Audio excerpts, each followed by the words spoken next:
Okay, let's unpack this. Picture this. Washington, D.C., 1829. Andrew Jackson's just been inaugurated, right? That's right. And the White House is, well, it's absolutely mobbed. Utter chaos from the sounds of it. Totally. Crowds are just surging in, celebrating so wildly, they're literally wrecking the furniture. Yeah. Just pure jubilant mayhem. Yeah. And that's the point, isn't it? This wasn't some, stuffy elite gathering like they were used to. Not at all. This was for the people. It was this loud, clear signal that, okay, a new era of American democracy was really kicking off. It's such a striking image, a real contrast to what came before. And that's what we're going deep dive into today based on all these fantastic sources and notes you sent. We're looking at how the U.S. shifted, how it transformed from that republic the founders envisioned, with checks like the Electoral College, that unique setup. Right, where it's not just the popular vote. Precisely. How it went from that to this burgeoning democracy in the 1820s, 1830s, 1840s, the age of Jackson, basically. So as we dig in, what's maybe one surprising thing, one detail you think really nails this huge change for you listening? That's a good question. Maybe the sheer speed of the shift in who could vote. We'll get into that. Okay. Because our mission here is really to understand Jacksonian democracy, the good, the bad, the turbulent, and definitely the darker sides, too. And ultimately what it tells us about political power in America, how it evolved, and who really ended up holding it. Right. So to get Jacksonian America, we have to rewind a bit. Understand this kind of fundamental ideological fight that was brewing. The nation was really wrestling with itself, doesn't it? Yeah. Torn between the founders' cautious republic and this rising tide of popular democracy. The founders, figures like Washington, they really pictured a republic based on virtue, the common good, guided by what they called a code of deference. Deference to a natural aristocracy. Exactly. Respect for people with military achievements, education, business success, even just family background. You see it in those kind of semi-mythical stories about Washington, right? Like the cherry tree thing, I cannot tell a lie. Yeah. All designed to teach kids, respect your leaders. Historically, that deference meant ordinary folks routinely looked up to their social betters. But come the early 1820s, that was changing. Fast. Yeah, that old deference was really being rejected. A lot of Americans were embracing this new idea. Yeah. Rule of the majority. It was a huge philosophical pivot. It fundamentally changed who had power and, maybe more importantly, how they used it. And front and center in this shift, as the sources make clear, was Andrew Jackson. He really was the perfect figure for this moment, wasn't he? Oh, definitely. A charismatic fighter, defender of American expansion, and crucially, someone who figured out how to harness the magic of the many. He learned how to connect. Yeah. And this led to a whole new political style. Completely. Politicians started appealing directly to the resentments, the fears, the passions of ordinary citizens to get elected. It became less about your fancy background and more about, drumming up popular support, getting the masses behind you. And one huge change driving this was the push for universal manhood suffrage. Right. This growing belief that basically all white men should have the right to vote, whether they owned property or not. You saw new states like Vermont, Kentucky, then Ohio, Alabama, Illinois. They just wrote constitutions getting rid of property qualifications from the get-go. And even older states like Connecticut and New York, they dramatically expanded who could vote. I mean, New York hits, 80% of white men by the 1820s? A massive expansion, absolutely. A key step towards the democracy we know, but we have to stress the limitation. Yeah, it was explicitly for white men. Explicitly. Women, Native Americans, free Black people, they were left out. Or, in some cases, became more disenfranchised during this very period. It's a stark paradox. Democracy expands for one group while contracting for others. It really is. Race essentially replaced property as the main dividing line for voting rights. You see New Jersey restricting voting to white men only. And Connecticut and New York actually rolled back rights for free Black men. They did. Connecticut in 1814, New York in 1822. They either took away the right to vote for Black men or put up huge barriers, like that $250 property requirement in New York just for men of color, something that wasn't there before. Wow. So A major leap for some, a step back for others. Now, this era also sees these new, really innovative political party organizations emerging, Yeah. like Martin Van Buren's Bucktails in New York. Ah, yes, the Bucktails. Their focus was totally different. It was about loyalty to the majority's will, not about bowing to elite families. They were pragmatic, too. Your notes mentioned the Erie Canal example. Right. They initially opposed it, but once it got popular support, boom, they switched and backed it. Very savvy politics. And they really changed local government, didn't they? Replacing appointed jobs with elected ones. Yeah, that was huge. It created thousands of jobs, positions that could be handed out to loyal party members. This became known as the spoils system. To the victor belong the spoils. Exactly.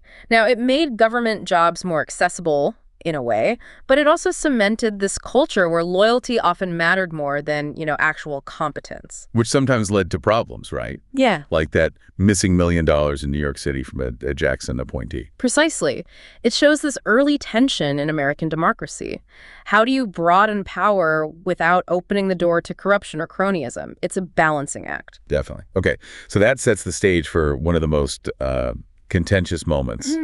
The election of 1824 and the corrupt bargain. Right. With all these new voters, that old system where congressmen basically picked the candidates, it just fell apart. The popular vote suddenly mattered a lot. And you had 5 big Democratic-Republican candidates vying for it. John Quincy Adams, John C. Calhoun, Henry Clay, William H. Crawford, and of course, Andrew Jackson. And Jackson actually wins the popular vote. He does. Gets over 152,000 votes.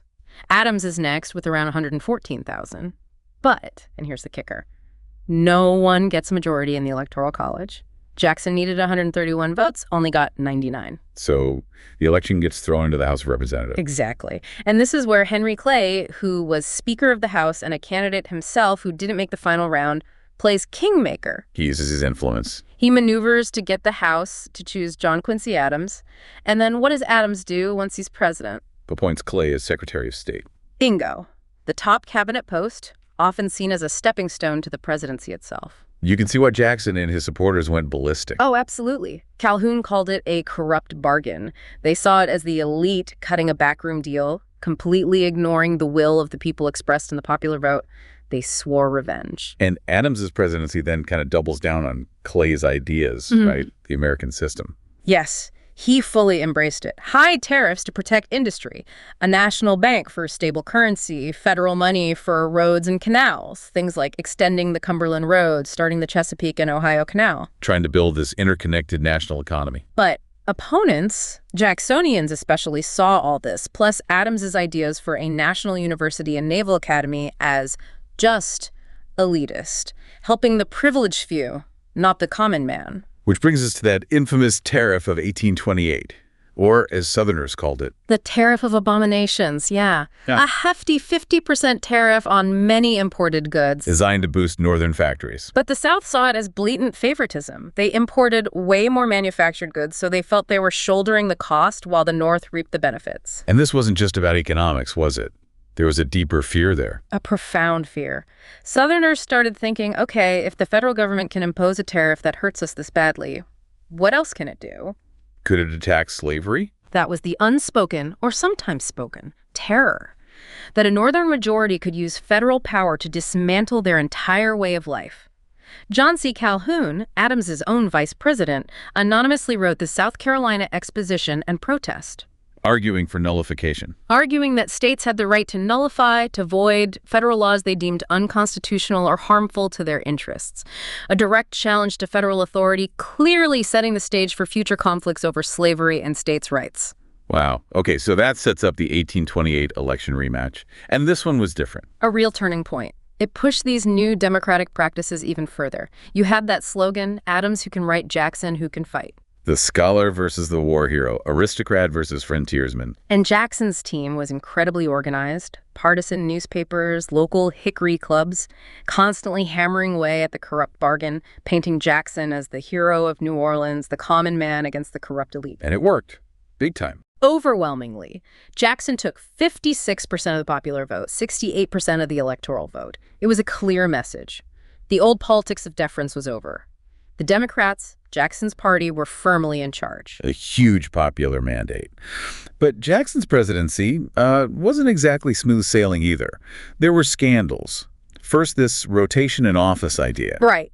Which opponents quickly dubbed the spoils system. Jackson removed almost half of the appointed federal officials. And replaced them with Loyal supporters, hand-picked loyalists put into often lucrative positions, even in places where Jackson wasn't that popular. It definitely caused anger and accusations of cronyism. And then there was the petticoat affair. Yes. Peggy Eaton, a very public social scandal. Margaret Peggy O'Neill Eaton was a well-known figure, married to Jackson's Secretary of War, John Eaton. But there were rumors. Lots of rumors about her past, alleged infidelity before her first husband died by suicide, and then her quick marriage to Eaton. The other cabinet wives, led by Vice President Calhoun's wife, Floride, basically snubbed her, refused to socialize with her. And Jackson took this personally. Extremely personally. He saw parallels to the vicious attacks his own late wife, Rachel, had endured regarding her previous marriage. He defended Peggy Eaton fiercely. Which caused even more tension within his administration. Absolutely. It drove a wedge between Jackson and Calhoun, among others, and it led Jackson to rely more on an informal group of advisors, his kitchen cabinet. People like Martin Van Buren, who had defended the Eatons, grew much closer to Jackson. It really showed how personal loyalty became paramount for him. Okay, so loyalty, popular mandate, but also deep divisions. Which brings us to two huge policy fights that really defined his presidency: nullification and the bank war. The Nullification Crisis definitely heated back up. That tariff of 1828 and a slightly modified one in 1832 kept causing trouble, especially as cotton prices were falling in the South. Making the tariff bite even harder. Right. And Calhoun's nullification theory that states could just void federal laws they didn't like gained more traction. Again, driven by that fear about federal power eventually targeting slavery. But Jackson wasn't having any of it. Not at all. He was a staunch unionist. He famously declared, "Our federal union, it must be preserved." He completely rejected nullification. So when South Carolina actually did nullify the tariffs, Jackson got Congress to pass the Force Bill in 1833, authorizing him to use federal troops to enforce the law. Things got incredibly tense. Civil War territory. It felt like it to many. Thankfully, a compromise tariff was worked out in 1833, gradually lowering the rates, which diffused the immediate crisis. But South Carolina, just to make a point, then nullified the Force Bill itself, a final act of defiance. Wow. So dodging one bullet. But then there's the other huge fight, the bank war. Yes, the Second Bank of the United States. Chartered back in 1816, it did help stabilize the currency. But a lot of people, especially Jacksonians, saw it as this monster. A tool for the wealthy, anti-democratic. Jackson himself deeply distrusted banks and paper money. He preferred hard currency, gold and silver, specie. And he really disliked the bank's director, Nicholas Biddle, saw him as arrogant, elitist. So how did this fight actually play out? I know his opponents tried to use it against him. They did. Henry Clay and others decided to push for the bank's recharter early, in 1832, 4 years before the old charter expired. Why then? They thought they could trap Jackson, make him either approve the bank, angering his base, or veto it, which they thought would be unpopular nationally and hurt him in the 1832 election. But Jackson called their bluff. He vetoed it. And he wrote this incredibly powerful veto message, framing it not as a dry economic issue, but as a battle between special privilege and big government, the bank and the ordinary Americans. And the people bought it. They loved it. The veto was hugely popular. It actually helped him win re-election decisively in 1832. He successfully painted the bank as this out-of-touch monster. And he didn't stop with the veto, did he? Nope. After re-election, he went further. He ordered the removal of all federal government deposits from the national bank. Where did the money go? Into various state banks, often called pet banks because they were seen as loyal to Jackson. And Biddle, the bank director, he fought back. He did. He retaliated by tightening credit, restricting loans, trying to cause economic pain to force Jackson to relent.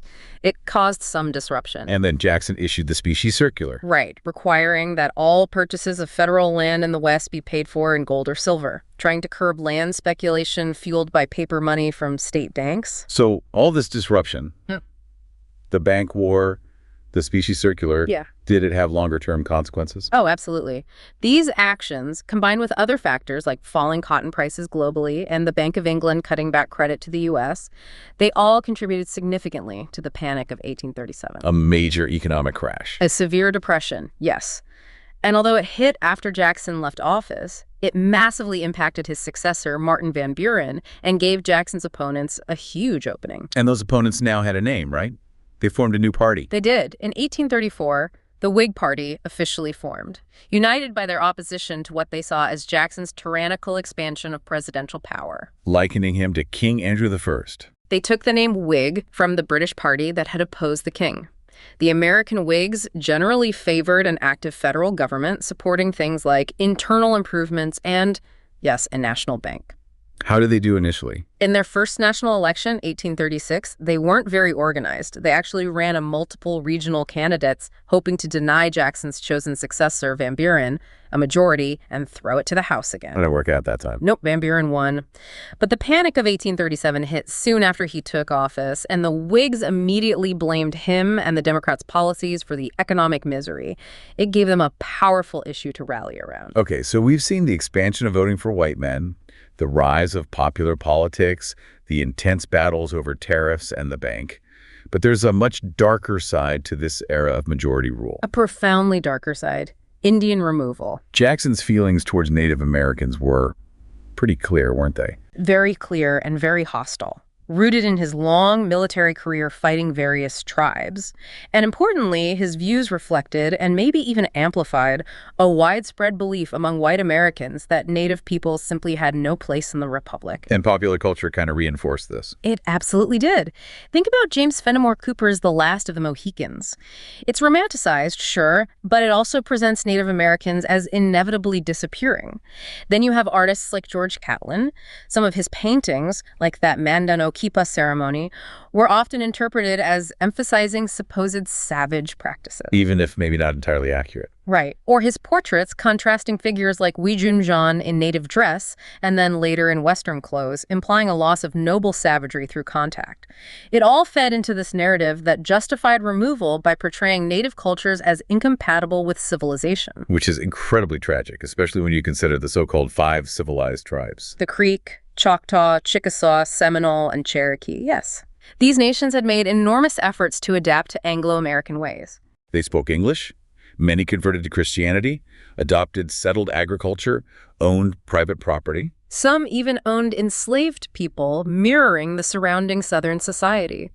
The Cherokee, especially, had a written language, a constitution modeled on the U.S., and even published their own newspaper, the Cherokee Phoenix, in both English and Cherokee. They did everything they were supposedly asked to do to assimilate. And yet, it wasn't enough.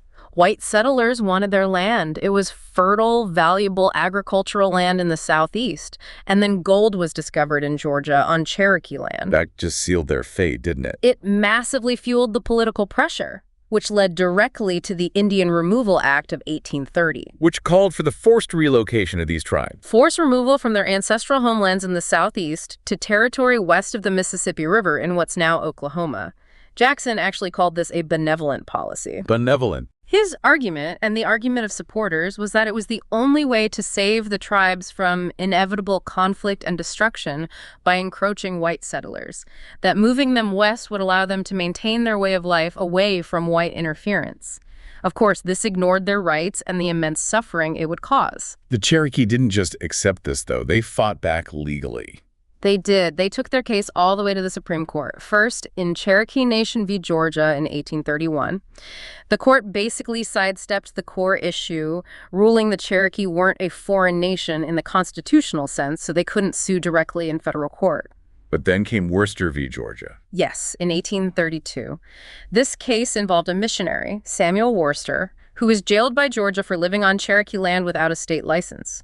Chief Justice John Marshall wrote a powerful decision. What did he rule? He ruled that the Cherokee Nation was a distinct political community within which the laws of Georgia can have no force. He affirmed their sovereign rights within their own territory. It was a legal victory for the Cherokee. But a victory the president ignored. Exactly. This is a stark example of the limits of judicial power.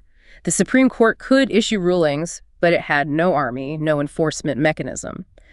Jackson famously, though perhaps apocryphally, is said to have remarked, "John Marshall has made his decision, now let him enforce it." Whether he said it or not, that's basically what happened. That's what happened. Jackson, backed by Congress and popular opinion in the South and West, proceeded with removal, using the U.S. military to force the tribes out. Which led to the Trail of Tears. The devastating forced march, primarily of the Cherokee but also other tribes, to the designated territory in the West. Estimates vary, but out of some 15,000 Cherokee forced to march, as many as 4,000 died from disease, starvation, and exposure along the way. It's a brutal chapter. And a clear example of that darker side of majority rule overriding minority rights, even legally affirmed rights. And while many were forced, we should also remember there was resistance, like Black Hawk's War in 1832 in the Midwest. Sauk leader Black Hawk tried to lead his people back to their ancestral lands in Illinois. How did that end? It ended tragically with the Bad Axe Massacre, where U.S. troops and militia killed hundreds of Sauk men, women, and children. It showed the violent lengths the government would go to enforce removal. So, stepping back from these incredibly painful events, what's the bigger picture here about American democracy at this time? You mentioned Alexis de Tocqueville earlier. Yes, the young French aristocrat who visited America in the 1830s and wrote Democracy in America. He was amazed by the energy and equality he saw, but he also saw a huge potential danger. The tyranny of the majority. Precisely. He worried that in a system where the majority holds so much power, what happens to those who disagree? What happens to minorities or individuals with unpopular opinions? What was his observation? He basically said that in America, if you're wronged by public opinion, which is the majority, there's almost nowhere to turn. The majority controls the legislature that makes the laws, the executive that enforces them, the military, the juries, even the judges who are often elected. There's an all-encompassing power. He put it quite starkly.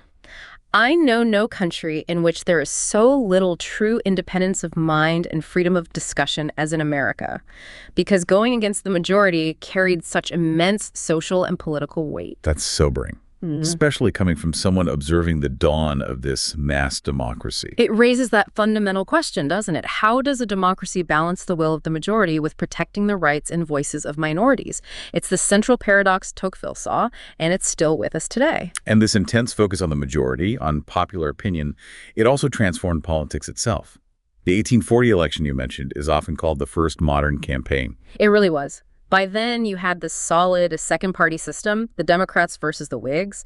Party loyalty was intense, and voter turnout just exploded. It went from maybe 25% in the 1820s to nearly 80% in 1840. 80%, that's incredible participation. Huge participation. And the campaigns became these massive spectacles, big rallies, parades, songs, slogans, lots of emotional propaganda, less about detailed policy debates, more about image and mobilization. And the Whigs really mastered this in 1840 with William Henry Harrison. They sure did. Harrison was actually from a pretty privileged Virginia family, but the Whigs brilliantly marketed him as a humble frontiersman, a war hero, Tippecanoe and Tyler too, became the catchy slogan, referring to his military victory and his running mate, John Tyler. And they turned Democratic attacks into positives. Yeah. The log cabin and hard cider thing. Exactly. A Democratic newspaper mocked Harrison, saying, give him a barrel of hard cider and a pension, and he'd sit happily in his log cabin.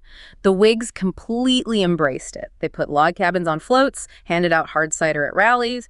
They even used whiskey bottles shaped like log cabins made by the E.C. Booze Company. Giving us the word booze. Apparently so. They successfully painted Harrison as the log cabin and hard cider candidate, the man of the people, contrasting him with the supposedly aristocratic incumbent, Van Buren, who they blamed for the ongoing economic pain from the Panic of 1837. So pure populist appeal, image making. Skillful image making, mass mobilization, blaming the other guy for bad times. Sounds pretty familiar. Like, it really set the template for modern presidential campaigns. It really does. Okay, so wrapping up this journey through the age of Jackson. Yeah. It's this really complex period, isn't it? On one hand, you have the triumph of these democratic ideals, more white men voting, more popular participation. A definite expansion of political engagement for a large segment of the population. But on the other hand, you see the harsh realities, even the brutalities of majority rule. The spoils system, the intense conflict during the Nullification Crisis. And most tragically, the forced removal of Native Americans, Right. directly enabled by that popular will. Exactly. It highlights that tension we keep coming back to, the power of popular opinion, the struggle between individual or minority rights and the will of the majority, and this evolving art or maybe science of political campaigning. Themes that, as you said, still resonate so strongly today. Absolutely. So maybe a final thought for you listening at home. If Tocqueville was worried about the tyranny of the majority way back then, at the very start of American mass democracy, how do you think a society effectively balances the power of the many with protecting the rights and the voices of the few? Especially now, in our super-connected, often polarized modern world, something to think about.